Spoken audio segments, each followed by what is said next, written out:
Le syndrome de l'imposteur, c'est un phénomène psychologique où une personne, malgré des preuves objectives de compétences, reste convaincue qu'elle ne mérite pas ses succès et qu'elle va être démasquée. Ça, c'est ce que me dit l'IA, c'est ce que me dit les recherches sur Internet de c'est quoi le syndrome de l'imposteur. Et en vrai, les gars, c'est tout à fait normal d'avoir ce symptôme, d'avoir ce syndrome, d'avoir ce problème, parce qu'en fait, tout le monde va le rencontrer au bout d'un moment. Que ce soit quelqu'un qui va commencer un projet, qui a commencé à avoir du succès sur un projet, qui a commencé à avoir un nouveau rôle, un nouveau poste, bref, peu importe ce que tu es en train de faire, même un sportif qui va peut-être avoir une place qui va se dire c'est peut-être de la chance. Mais en fait, les gars, on a tous bossé pour obtenir un niveau de succès. Et quand on a tous bossé pour avoir un, niveau de succès, un certain niveau de succès, on ne l'a pas volé, on l'a mérité. Genre, c'est des heures de travail, c'est de la réflexion, c'est de la remise en question, c'est de l'introspection, c'est des larmes, c'est du courage, c'est affronter des peurs qu'on n'a pas l'habitude d'affronter, c'est sortir de sa zone de confort. D'ailleurs, il faudrait que je parle un de ces quatre de la zone de confort et la zone d'évolution, etc.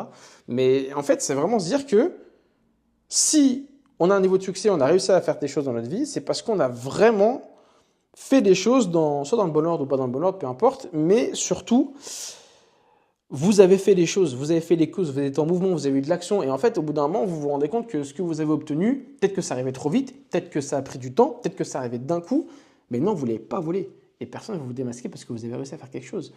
Moi, souvent, j'ai eu le syndrome de l'imposteur sur ma légitimité avec toute mon expérience et mon background, souvent parce que je ne m'adressais pas aux bonnes personnes, sur est-ce que je vais être bon à réaliser ça ou pas ça pour tel client, est-ce que je mérite d'avoir ce client-là, est-ce que je mérite de bosser avec un tel, est-ce que je mérite de rencontrer un tel, bref.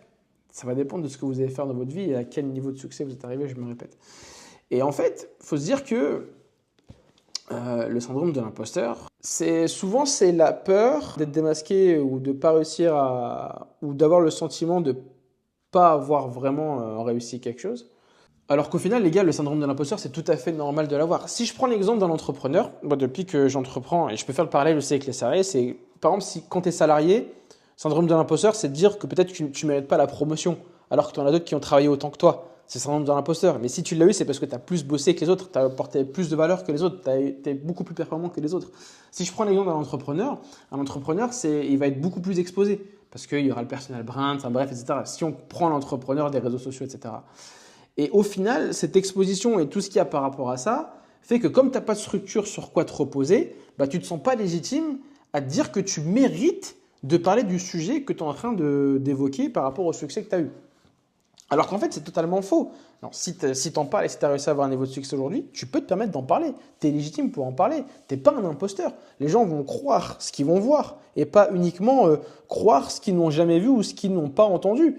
Ça, c'est un truc qu'il faut aussi se mettre dans la tête, quoi. Un autre truc qu'il faut prendre en compte quand tu es entrepreneur, surtout quand tu es exposé sur les réseaux, par exemple, comme je suis en train de le faire, c'est la personal brand qu'on dégage. Tout ce qu'on a construit. Ça amplifie encore plus le syndrome de l'imposteur. Parce qu'au final, nos actions vont apporter des actions pour d'autres personnes, influencer d'autres personnes par rapport aux choses qu'on a réalisées.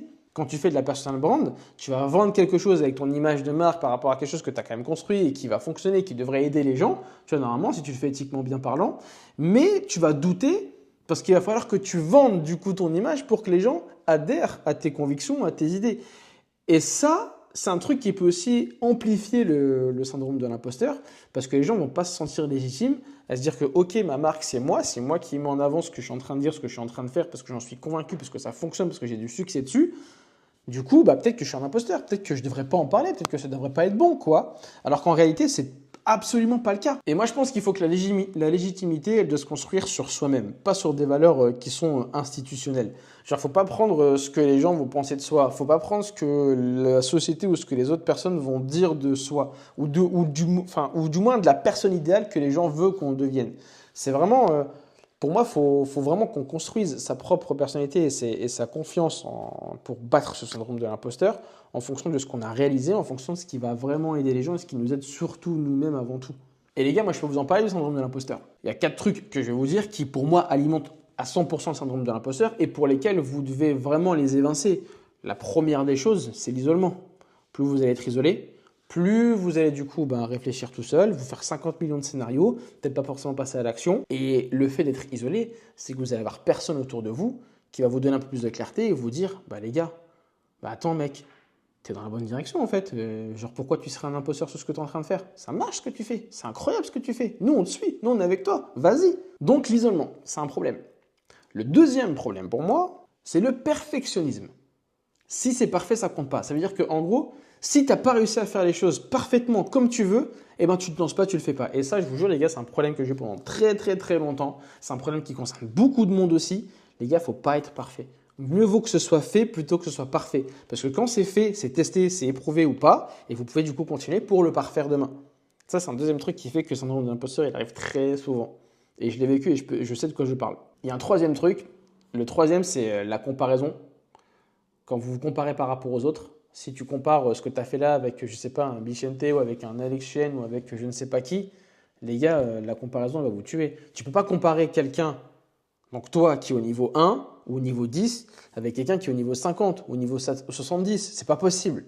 En fait, il faut être réaliste et se dire que ta comparaison, elle n'est pas valable. Donc non, il ne faut pas que tu compares. Si tu te compares, tu es mort. Surtout quand on entreprend. Ça, c'est horrible. Et même si tu n'entreprends pas, au final, hein, si tu es un salarié ou n'importe quel athlète, si tu te compares à chaque fois, bah, tu ne vas jamais avancer et tu vas te dire que tu ne seras pas légitime.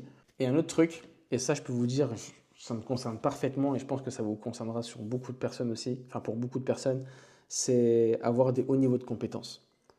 Paradoxalement, plus on sait, plus on regarde ce qu'on ne sait pas.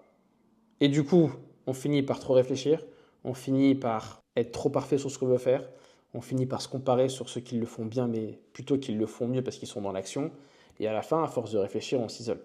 Donc les quatre sont liés. Alors les gars, le syndrome de l'imposteur, c'est quelque chose qui se corrige, c'est quelque chose qu'on peut effacer. Et moi, comment j'ai réussi à sortir de ce syndrome de l'imposteur, même si je le vis encore aujourd'hui sur certains aspects, eh ben, c'est de faire tout le contraire de ce que je vous ai dit. Vous entourer, soyez dans une communauté physique, virtuelle, ce que vous voulez, mais soyez pas tout seul, soyez avec des gens, soyez dans des groupes, discutez, ok? Vous comparez pas, ou très peu, parce que c'est pas bon. En vrai, c'est une saleté de se comparer. Il faut aussi savoir distinguer ce qui a été fait par rapport à ce que vous ressentez. Regardez vos réalisations. Si je dis en fait aux gens de faire le bilan, par exemple, chaque jour et de planifier le lendemain, c'est pour vous rendre compte à ce que vous avez réalisé. Bref, mais pas se baser sur du ressenti. Parce que quand vous notez les faits, vous allez vous rendre compte que c'est totalement différent d'un ressenti. Et enfin, les gars, un truc trop important, c'est célébrer vos victoires, montrer vos victoires, les exposer ou les mettre dans un endroit qui vous permet de voir que ça fonctionne, que voir que vous êtes légitime. Parce que le seul moyen réel, en fait, de montrer que vous n'allez pas avoir le syndrome de l'imposteur, c'est de voir les victoires et les réalisations que vous avez faites. Donc, plus vous en avez, plus vous en accumulez, plus vous les montrez, pour vous ou pour n'importe qui, peu importe, plus vous êtes légitime et moins vous aurez ce putain de syndrome de l'imposteur. Voilà, c'est tout ce que je voulais vous dire sur ce sujet. J'espère que ça vous a plu et puis on se retrouve pour une prochaine vidéo. Ciao.